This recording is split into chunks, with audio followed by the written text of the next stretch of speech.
Eskin, and on behalf of Eskin Fundraising Training, it is my privilege to welcome you to the 124th nonprofit webinar on building nonprofit capacity. This one I've been wanting to do for a while. It's called Bosses from Hell.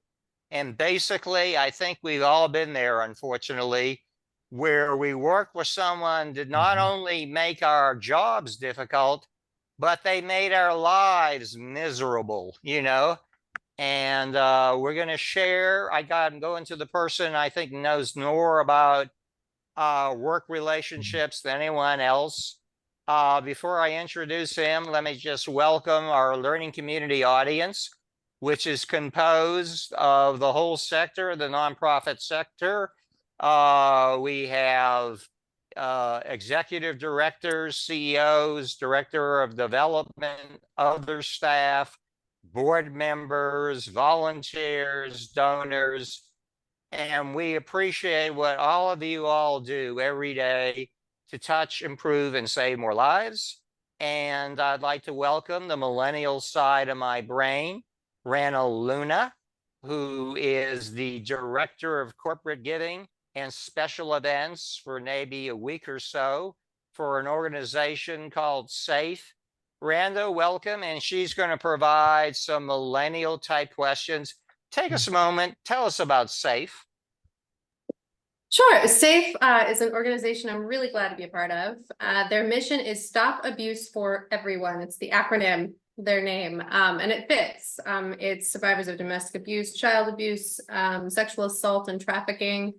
And they have 1 billion resources here in the Central Texas area. Okay. And she's going to join us with some questions a little later on the show. Dawn Gleason is, since 2017, is CEO of Achieve New Heights. Dawn, I'm going to ask, and I have one exercise for the audience. Welcome, Marjorie. We're going to bring you on around 4:30. I have a real tough question to start out. You know, I read about a lot of coaches out there, executive coaches, team builders, leadership builders. What makes Achieve New Heights different? It's always a hard one because I'm a solopreneur, so it's me, right? But it's the experience and the knowledge I bring, right? Being certified by the Maxwell leadership team. So I'm certified by John C. Maxwell, the #1 leadership author. I've got his material that I can use, and our continual coaching and mentorship to continue to grow us. There's so many coaching programs that are a one and done. You get certified, you're out. But Yeah. I've been on weekly calls for now 7, 8 years. That's great. Almost 9 years. And then the second one is the 27 years of Air Force experience, deploying around the world, being in different environments, different cultures. So I understand people, I understand generations. I'm not just a coach without experience. I have the experience, 42 years worth of experience in different environments, well, even thank nonprofits. You for your service, by the way. Thank you for your service. Oh, you're welcome. And I always say, the United States of America was worth it. The people of America were worth every sacrifice. Yeah. Could you briefly describe each of the following types? A good boss, an average boss, a bad boss, and a boss from hell. Sure, I can do that. Before I do that, I'm going to answer your questions, though. Do I work for a good boss? Yeah, because I'm a solopreneur and I work for myself, and therefore I think I'm a pretty good boss. I work for a good boss too. There you go. Now, my wife may think I work for her, and she's still a pretty good boss. So same here. We each have one boss. That's right, and they're pretty close to us. Yeah. Can they still improve? Oh, you bet. That's one thing I have learned through association with John Maxwell. Started reading through his materials. I thought I knew a lot. I was held as a really good leader by a lot of my peers and supervisors in the Air Force and corporate. But boy, I have just continued to grow. So we can always keep growing. That's right. No, I forgot the third one.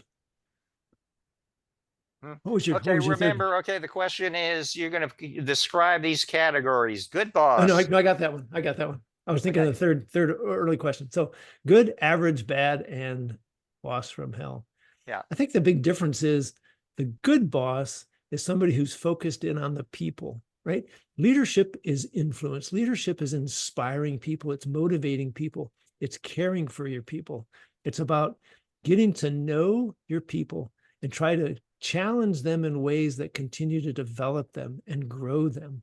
And I think that's what makes, they still get the job done, but that's what really is good. Chris Hogan, who used to be a personality with Dave Ramsey, said, that a good boss is one that makes you good at your job. A great boss makes you great at life. I like And that. Can I steal that one? I love that. You can. So I think that's what a really good boss is, or maybe a great boss, right? Yeah. The average boss, they're busy, they become disengaged, they're so focused on meetings. They want to care for the people, but they get stuck in all the day-to-day morass. I felt like that in my last job. I was at the Pentagon. I was in meetings from 8 to 5 every day, running and running. I start to feel like I was an average boss because I took every opportunity I could to get to my people and talk to my people. And people said I did it a lot more than others, but I never felt like I did it enough. I really wanted to get to know and help my people. A bad boss becomes all about the job. It's the job, it's the metrics. It's almost like a manager, right? They're not focused on the people. It's they get focused on themselves, but the boss from hell takes that a next step. What's that next step? Yeah, that's the boss from hell. It becomes abusive. It becomes selfish. They become manipulative. They yell and scream. A lot of times could be, cussing and swearing and tearing you down. It's like a bully, right? Yeah. And it's one thing to work for a bad boss. You just think, wow, we're not going to go anywhere. But it's just when you're working for a boss from hell, you feel like you're the problem. You're constantly trying to examine, what did I do wrong? How can I fix this? And you can't sleep at night. You're constantly, your blood pressure's up. It's just not enjoyable. I think that's you where want the to know difference comes. something? I don't know if I can say this on air, but it sounds like something that sucks. Okay, what is your advice? What is your advice on working for a boss from hell? Yeah, this is going to be an interesting one, because I think the first thing I would say is get out. Really? Yeah. What if you don't have that option? What if you got a mortgage, you got a kid in college, you got a wife that's whatever, needs medical care, or you can't get out now. Okay, how's that? Yep. You can't get There out you go. now. I think that's the key statement right there, is you can't get out now. So start down the process. You got to recognize it first, that this is where we're at, that this is their behavior, and 99%, 99.5% chance you're not going to fix it. You're not going to change them. I thought when I had worked for bosses from hell that I could change them, that I could communicate better, I could perform better, I could do something better that would get on their good graces. And it didn't matter what I did. It just stayed the same. It almost got worse. Almost sometimes the more I worked, I started working 15, 16 hours a day, 6, 7 days a week, and it just got worse.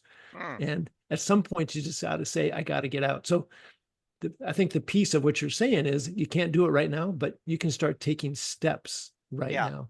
Start talking, building a network of people of places you want to go. Start updating your resume to jobs you want to get. Start building maybe any skills that you need to make that transition. Maybe you work internal to the company and say, hey, I'm looking for a transfer in the company. You go talk to another manager. Is there a spot over here for me? They'll probably look at you like, why? And you'll have to tenderly say, my boss and I aren't getting along. And the funny thing is, those other managers in the company, they know about the bosses from hell. Yeah. The question is, we're going to unpack that a little later. Yeah. The question is, will they do anything about it? Okay. I guess I'm going to give you PhD status, but do you think the typical boss from hell has psychological issues? I think the answer is yes. It's kind of like a bully, right? Why do people bully another? Because they've been through experiences. They've got insecurity issues, lack of trust issues, lack of belief in people. There are things that have happened to them that they bully others. And that's kind of what a boss from hell is. They're bullying their team members, thinking that that's the way that I get productivity. And it's not. You get so much more with a carrot than you do with a stick. But they don't realize that. So I think there is some mental health issues, that psychological issues that need to be taken care of. Yeah. Mhm. Do you think the typical boss from hell picked up bad habits because they work for a boss from hell? I think that's a lot of it. We follow, more is caught than taught in this world, right?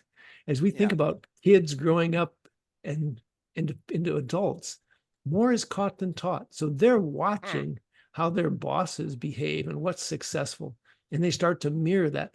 I remember watching some of my peers in the military who were working for the same boss from hell that I was, and they started to become that way. And I had to walk over to him and say, "Is that really the way you want to behave? Is that really you?" And when we talked about it, and they said, "Well, thank you for bringing that to my attention. No, I just thought that was the way we had to here." I was like, "No, you don't have to here. You can be yourself." Yeah. Mhm. Hey, do you think there's a lot of difference in working for a boss from hell in the for-profit and nonprofit arenas? Working for them, Yeah. no,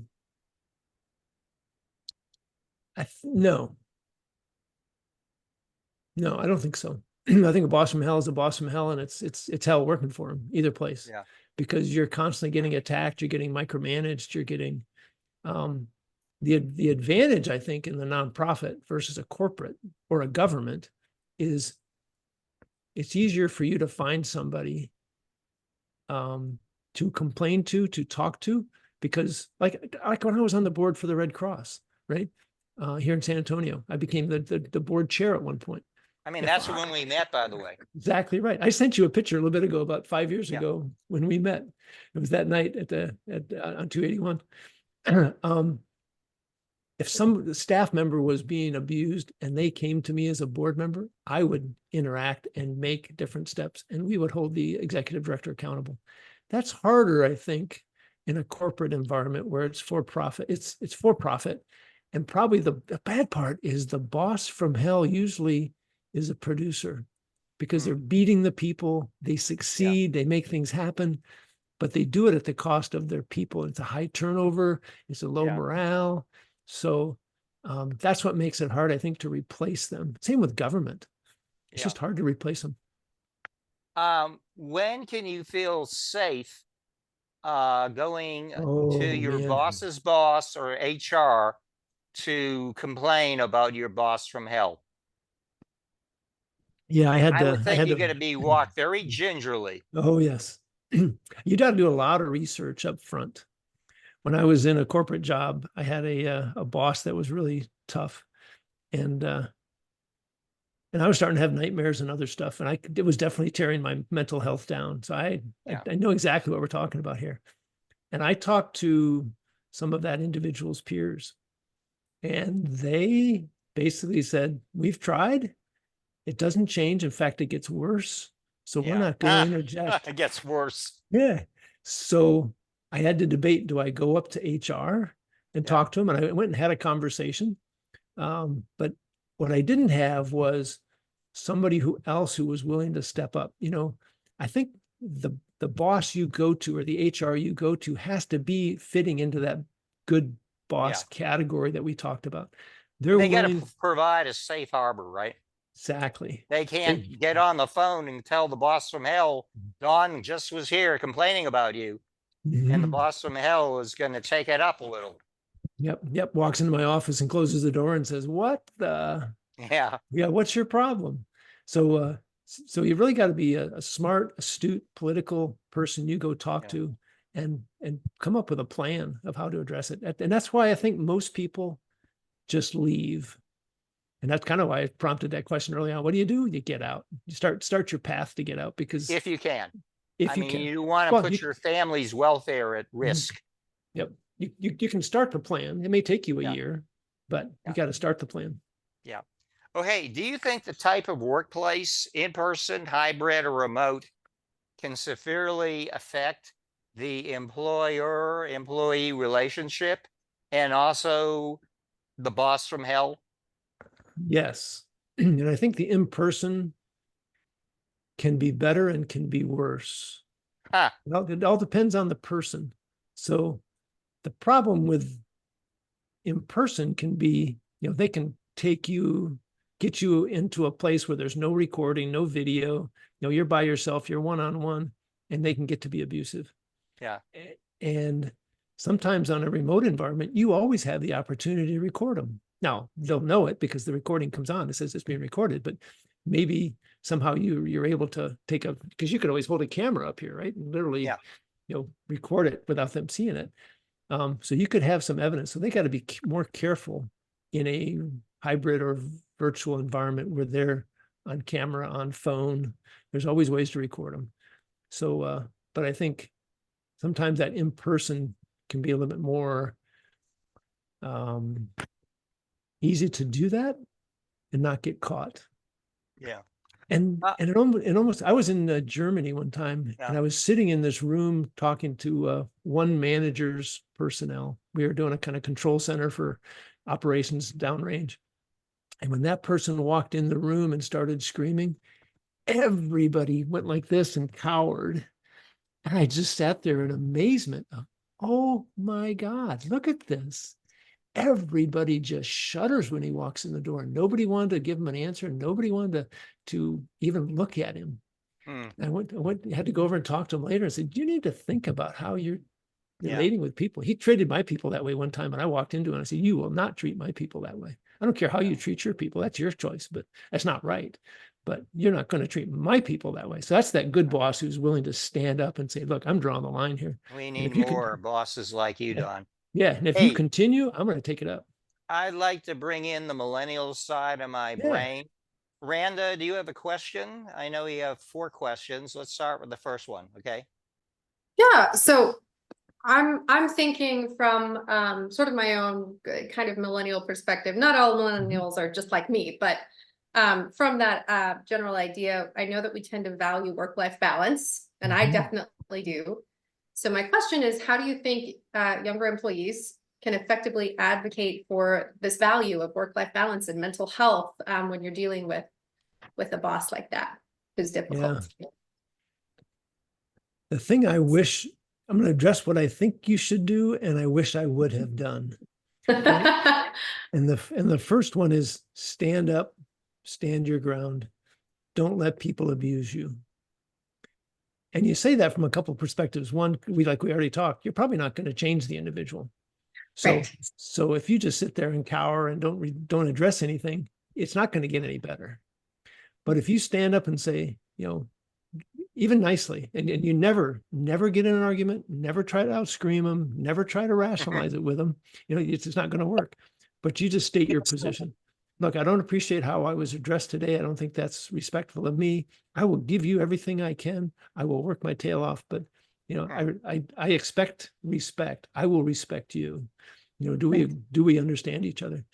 And you're kind of laying it down a little bit of, this is the way I'm going to be treated. And sometimes that's what it takes. I hate to say that.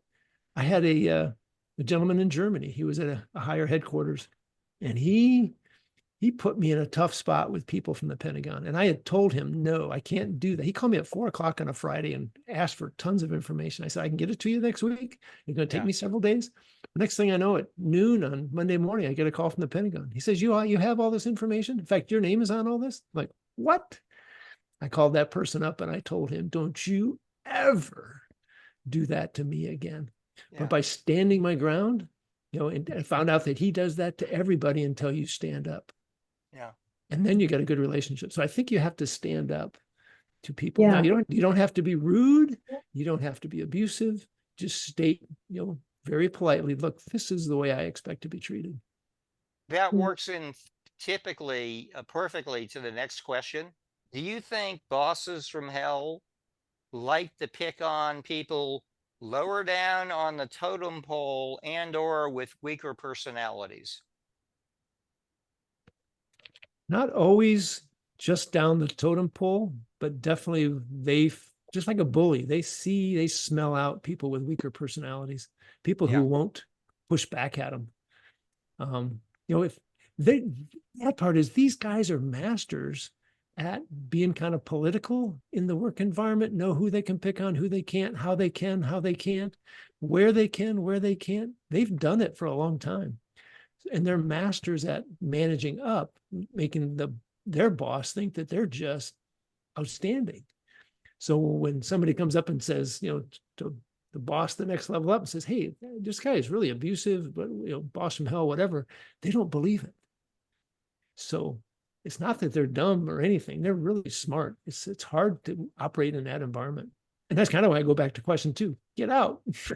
Yeah. This is a As tough soon as you environment. can, as Yeah, soon as you as soon can. as you can. Yeah. Yeah. Does that help you, Okay. Randa?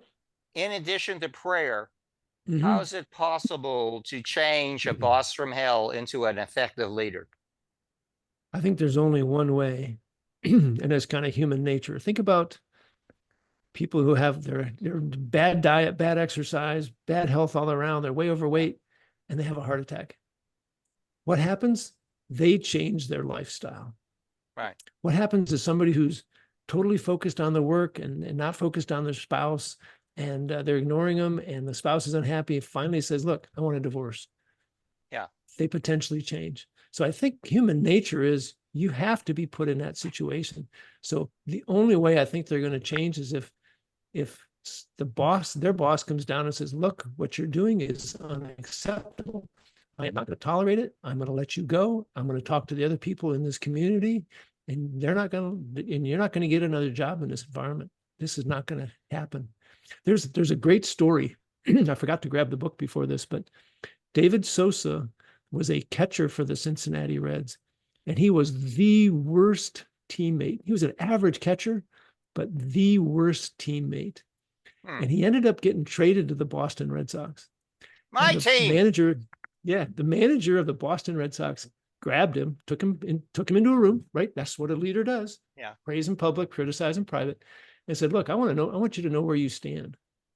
The only reason you're here is because I need a backup catcher. You're not going to start. You may not play. I just need you here. But I want you to know that nobody else in the major leagues wants to touch you. And as far as everybody else is concerned, your career is over. So you have to decide how you're going to be the best teammate." So he did over the next couple of weeks, he walked around to everybody and created a list of what all the other players thought was the best teammate. And he wrote them down and he put it in his locker. And every morning he looked at it. And every day he worked to check off as many of those things as he could. The fun part of the story is when the Red Sox won a World Series, he was the catcher that helped win the game. And then David Sosa? What was the name? David Sosa. I'm going to Google that. As a Red Yeah. Sox fanatic, just the Yeah. way you're a Detroit Tiger fanatic, I'm kind of blanking. Okay. Yeah. But So he got traded to the Cubs, and guess what? What? He got in the World Series again. He got to Well, that was the start. same general Yeah. manager, Theo Epstein, built a culture both in the Mhm. Red Sox and Cubs that broke Mhm. curses. Yeah. So If I you notice, think it has to be, you have to threaten them. They if have you to be. notice a boss from hell that's outside your department and reporting lines, what can you do about it? Oh, this is just as bad as you trying to to change them, right? What I have done in the past is try to go up to those individuals I know that are operating under them and see how I can support them, see how I can help them realize that they're not the ones that are creating the problem. Because like I said in the very beginning, when you're under that, you start to think, I'm not performing well, because that's what the boss from hell tells you. You're a lousy player. You're not dedicated enough. You're not doing this right. And they're like bullying you and making you feel that you're the problem. Yeah. So I would walk in and talk to them and try to lift them up of, this is not about you. This is about them. Yeah. And help them in the situation. And I would actually help them to potentially try to find another place within the organization. Because, and maybe like we talked to Randa's question. Yeah, maybe that's why help it's them going to be stand up. difficult. And nonprofits are typically smaller than corporations. So I think that's going to be less of an option. Yep, exactly. But maybe you can get them to another nonprofit.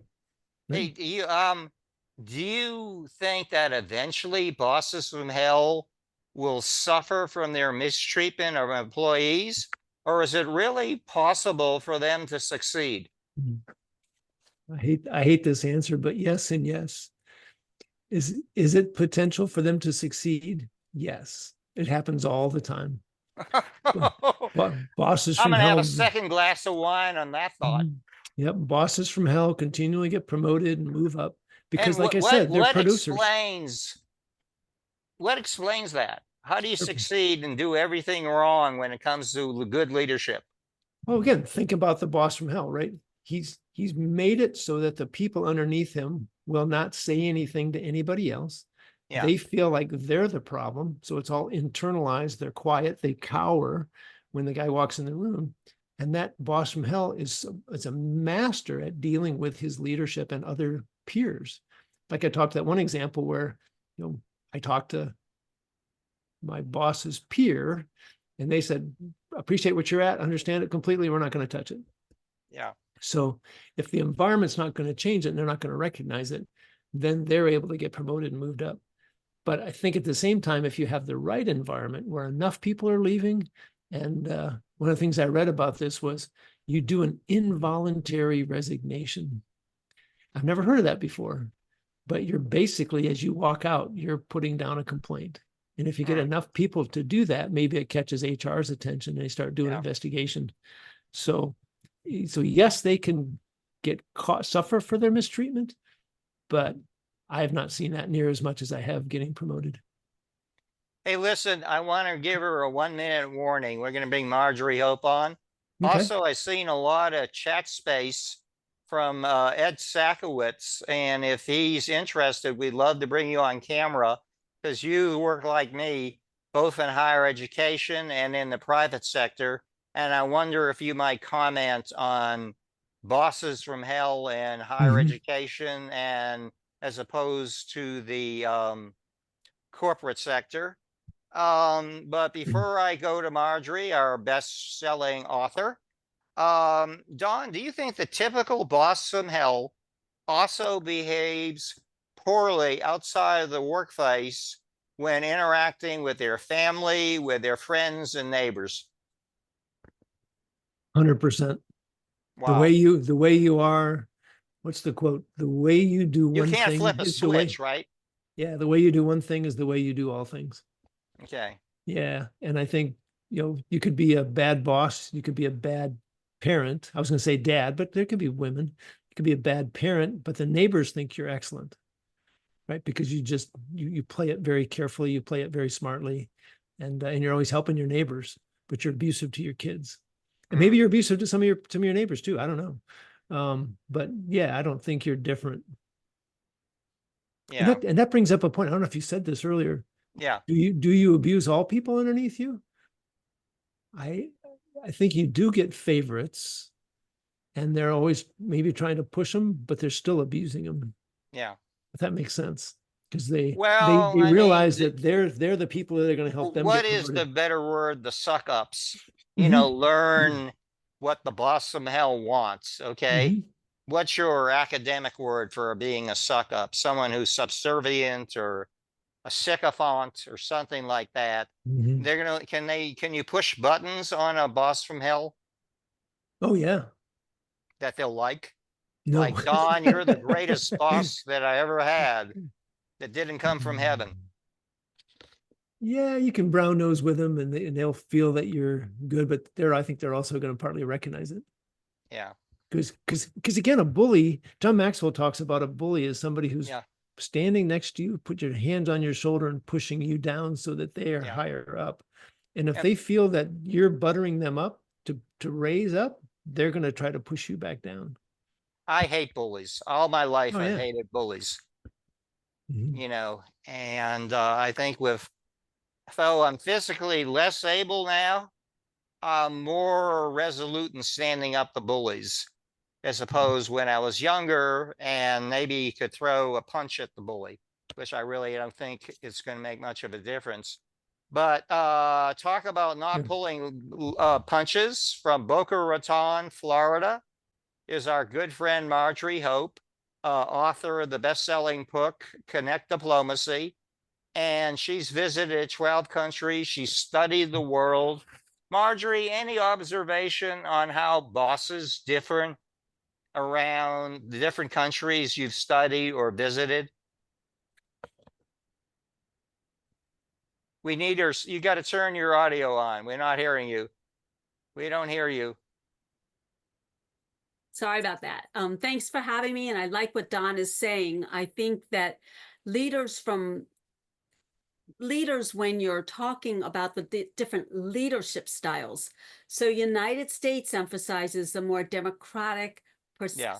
kind of participative approach, encouraging communication, whereas Japan, it prefers a more hierarchy and kind of a consensus-driven approach.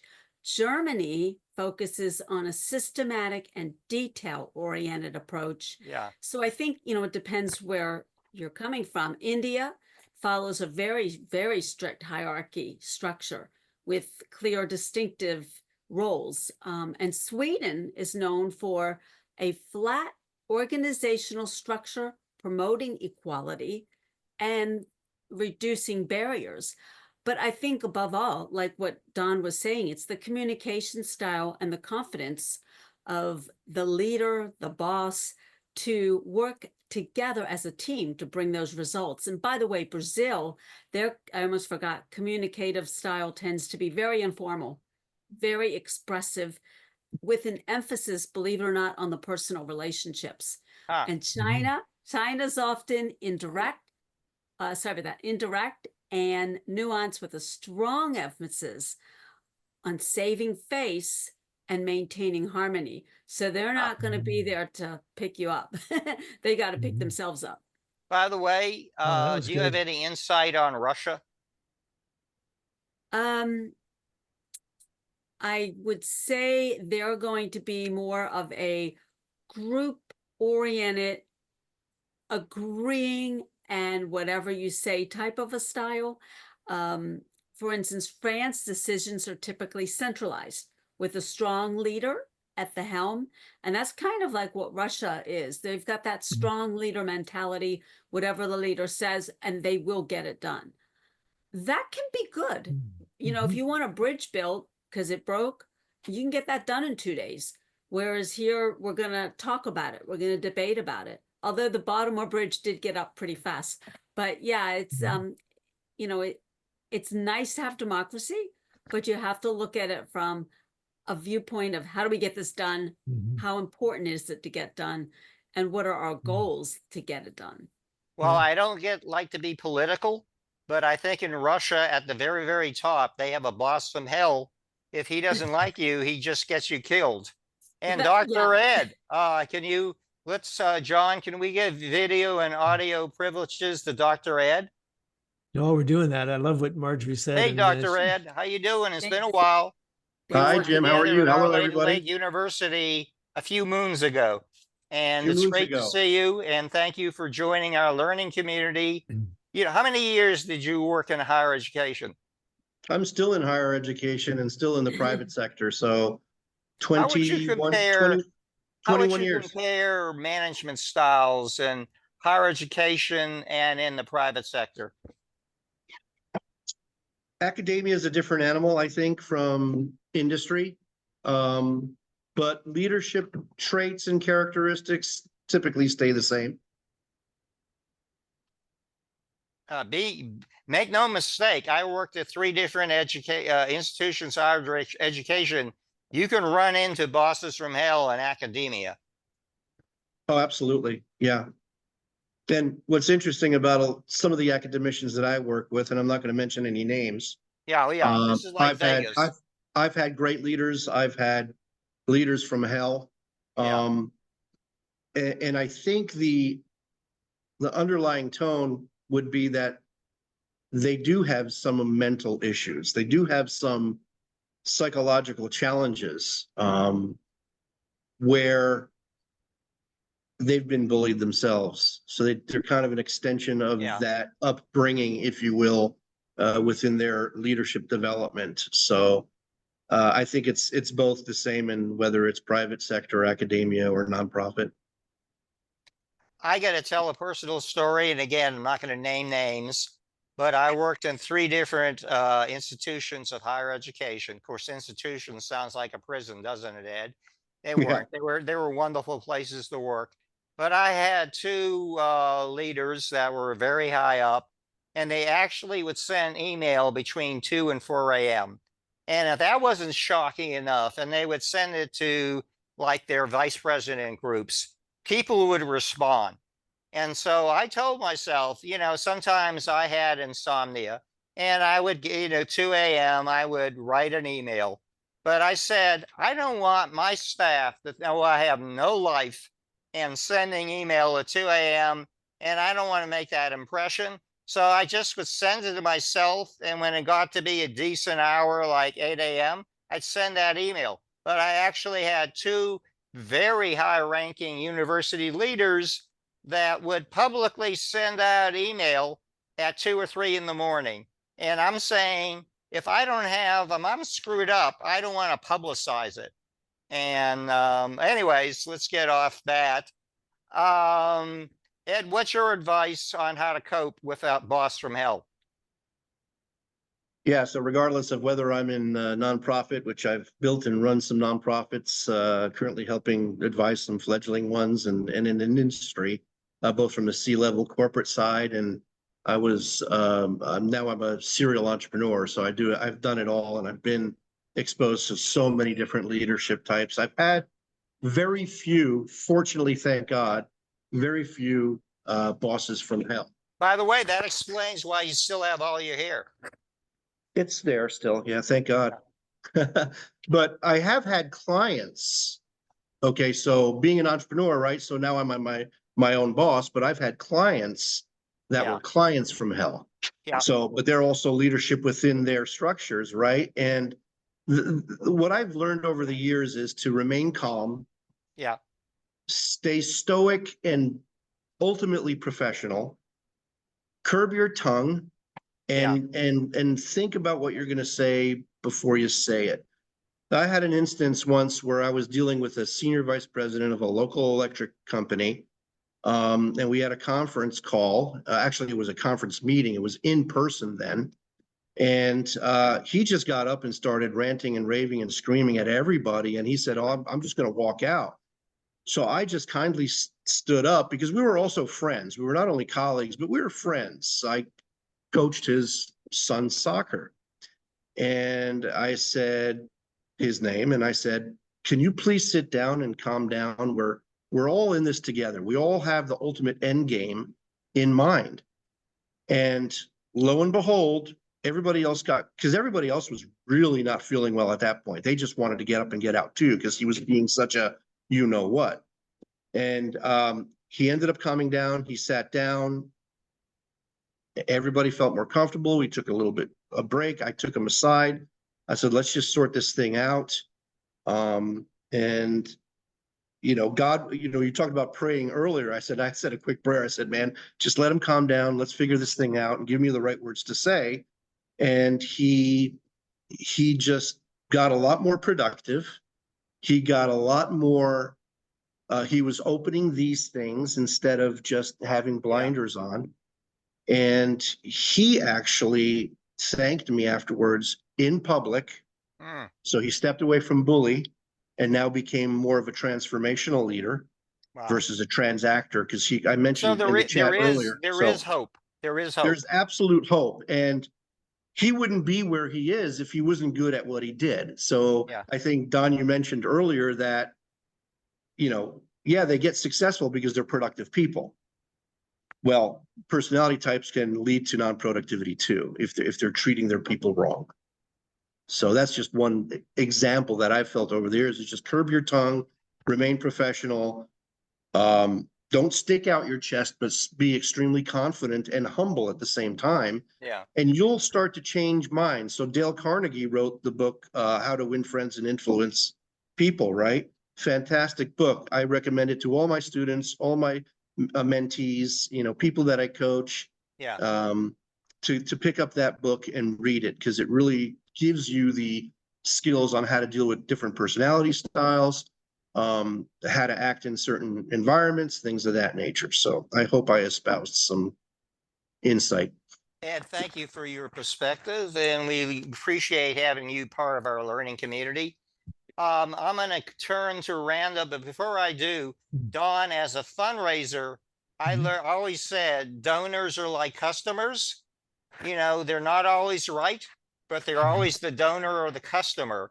And Random might agree with me. We take a lot of punches.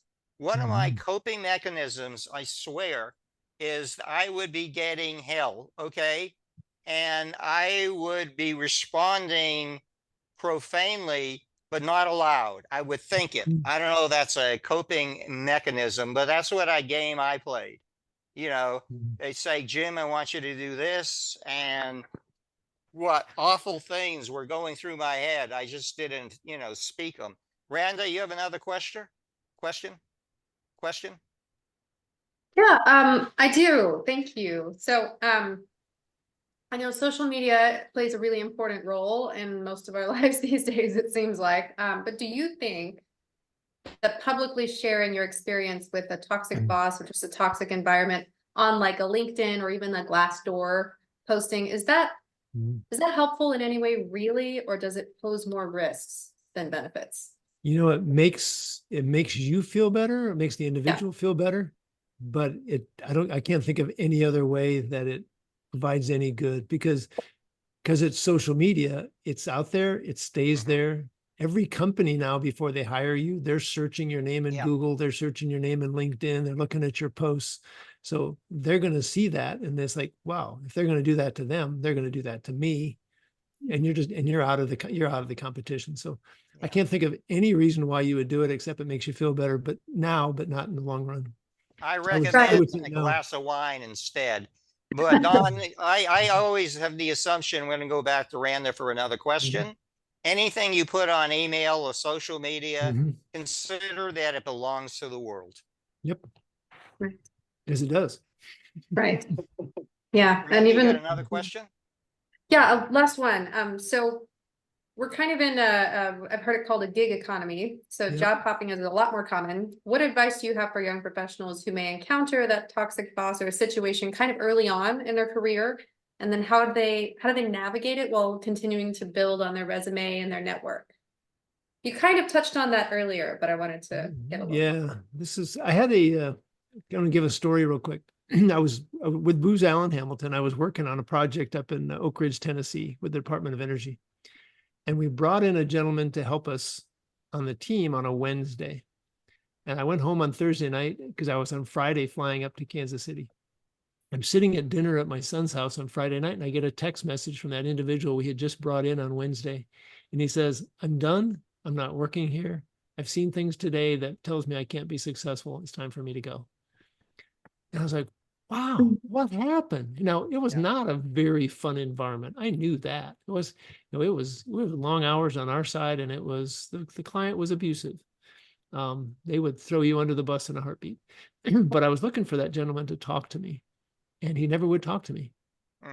So I think the advice I would give is know where you stand, know what you're going to accept. Kind of like I said earlier, you got to stand up for yourself politely, respectfully, never argue. I mean, Ed said it the same way, I think. Might have been Marjorie as well. But I think you've got to learn how to communicate with that boss and at some point be willing to make that decision. Are you staying or not? Now, it may take you 6 months to leave, but inside your head, you may have just said, I'm not staying here. This is not where I'm going to be. Now you try to suffer through it. You work through it. You try to communicate. You try a lot of different things, but you make a decision that I'm starting to go out. You know, it's sort of like when you get a prison sentence, which you and I don't know from personal experience, but hey, it's a year. You know, each day you scratch a day off the calendar. You know, I got through this day. Don, your comments always lead perfectly into our next question. When exactly does the boss from hell cross the line into behavior that's potentially profoundly abusive and potentially litigious? I think it's when you, so I go back to Patrick Lencioni's book, 5 Dysfunctions of a Team, and he says that you got to have conflict in an organization. And what he means is you have to be able to look at Jim and say, hey, Jim, tell me about how you're doing this, or I'm watching you do this, and I think there might be a better way. You have to be able to talk about things, right? But we've gotten to the point where we we're afraid to challenge, we're afraid to talk, we're afraid to ask our peers about anything. So we're not having any type of conflict. And he draws a line is when it gets personal. When I start being abusive, I start calling you names, I start using certain language. I'm no longer making it about the job, I'm making it about you personally. And I think that's where the same thing happens with the boss from hell. When they go across that line and they start, you're a lousy individual, you have no idea what the hell you're doing. Excuse me, you're just a lousy person. I need to get fired. I don't know how anybody hired you. And you start getting that abusive, you've definitely crossed the line. And I think in today's employment environment, that's where you start to become litigious. Yeah. They're putting themselves at risk, which is why By the way, abuse can be both masters. physical and verbal, right? Correct. That's why I think they become such masters at knowing how to manipulate their people, put them down, because when they do that, they're telling them basically, you're never going to get another job anywhere else. I'm never going to give you an endorsement. So you feel trapped. So they now have you, they can abuse you. They're still getting productivity out of you, right? Because you're doing it. But they also make you afraid to complain to HR, et cetera. Yeah. So it becomes a real trap. That's why it's almost better to get out early if you can, but get out early before you get caught in that cycle and it starts to impact this thing right here. Yeah. And probably if you, after a certain time, you're going to accept that as normal. If you're working for a boss for hell, let's just say for 5 years, it's going to be like, I'm trying to think some type of physical ailment, say you have a limp or something. I want to be politically correct here. You just kind of adapt to it and you think that's normal, and it's not normal. This question I've been itching to ask you, is there a certain type of organizational culture that allows a boss from hell to emerge and to assume leadership positions? Yeah, it kind of goes back to what we touched on, which is it's always about performance in terms of the company. I mean, if I can go out and win clients and serve clients, and I have a team that helps me get there and we are profitable, then a lot of times they forego looking at complaints from people because the company is winning. It becomes a company that is weak on core values, weak is that on kind culture. Of win at any price, win at any price? Yes. Yeah. What was neat about Booz Allen Hamilton is we had a really bad situation once and we got suspended by the government, and I was there. It was 2012, but they had a core value of integrity, and something happened and they reported it to the government, and they stood on their core value. They took abuse for it. They took penalty. They got suspended for it. Wow. They lost millions of dollars in revenue, but they stood by their core value. And that kept me there for another 7 years. Yeah. Because they stood for their values. Yeah. That's courage. It's courage. Hey, I don't know what the answer to this could be, but is there anything positive that can be gained by working from a boss from hell? Oh, yes. I think from several perspectives. One is you learn what not to do, right? Yeah. I'm not going to treat people this way. Yeah. That's very valuable. It sets you in your leadership path to how I'm going to work with folks. And that helped me a lot, right? When I got abused, held, all kind of stuff, I figured out ways I was going to communicate with my team to motivate them, to inspire them, to make them feel comfortable, to make them feel safe, right? And I got more production out of them, and I didn't have to be there. I didn't have to be there whipping them. They did it because they wanted to and because they were part of the team. I think the second piece is because you have to go through that, you start learning A, how to recognize it, and B, because you're going through it, you're trying things, you're talking to peers, you learn how to operate and communicate and work in that environment, how not to trip the boss's trigger, how to better communicate, how to stand up for yourself. Standing up for yourself, like you said, is courage and it's confidence. Yeah. The first time you do it, it's easier the second time and easier the third time. Again, not being abusive, not being disrespectful, you're being polite, right? But you're standing your ground of, this is not the way I'm going to be treated. So. You said just get out of there, but I can reflect from my own career. Once you leave a toxic workplace, the odds are the next workplace is going to seem like heaven. You are going to sleep so well, and this crazy thing is going to happen. You can't wait to wake up and get to work the next day. Don, you've been at this like me a long time. What's the trend? Are we seeing more or less bosses from hell? I think we're seeing less. There's still way too why? many. I think we're still seeing less because I think, and I'm interested in Rhonda's perspective on this, if we can bring her in on the question. Yeah, we Because sure of the can. millennials, the younger generations are standing for treatment and for corporate good and culture and those things, and they're holding companies accountable. Randa's question was really neat about the social media piece, because they're not afraid to call out a company for bad behavior. So now, whether you put that example out or not is another issue, because it may or may not win. But the fact, in some ways, they are holding leadership accountable, and therefore it's not being accepted as much. I hate to say it, the baby boomers like me, we just grew up in it. It was more accepted, tolerated back then, and it took the younger generation changing that culture to make to Well, hold I want to people bring accountable. Randy in, but Please. Don, the chances are, you know, we're baby boomers and our parents were World War II generation. And it was very typical, not anymore. They might stay with one employer, you know, for 10, 20, 30 years. You know, that was the model was we grew up with. But Randa, would you like to comment? Yeah, no, I think you're exactly right. I think it's again, it's not every millennial, but it's a lot of people in my generation and younger too that are a lot more publicly and openly passionate about social justice and true equity, you know, and I think so these issues naturally come up, and you're right. We tend to hold companies and leaders more accountable than before. It's no longer as socially acceptable to act that way, which is not a bad thing. Yeah. Yeah. Okay, Don, we're coming to the closing. You've done a terrific job as usual. But let's talk about the doomsday mechanism. When it's time to cut bait and run, how do you do that? Respectfully, holding your head high, treating people like you want to be treated, and walk out in a positive environment. You know, all that means, you know, I'm not going to complain. I'm not going to put it all over social media. I'm not going to call a guy or gal an idiot and all this kind of stuff. Yeah. I'm going to put my 2-week notice in. I will have already worked through the departure plan of resume, networking, get the next job.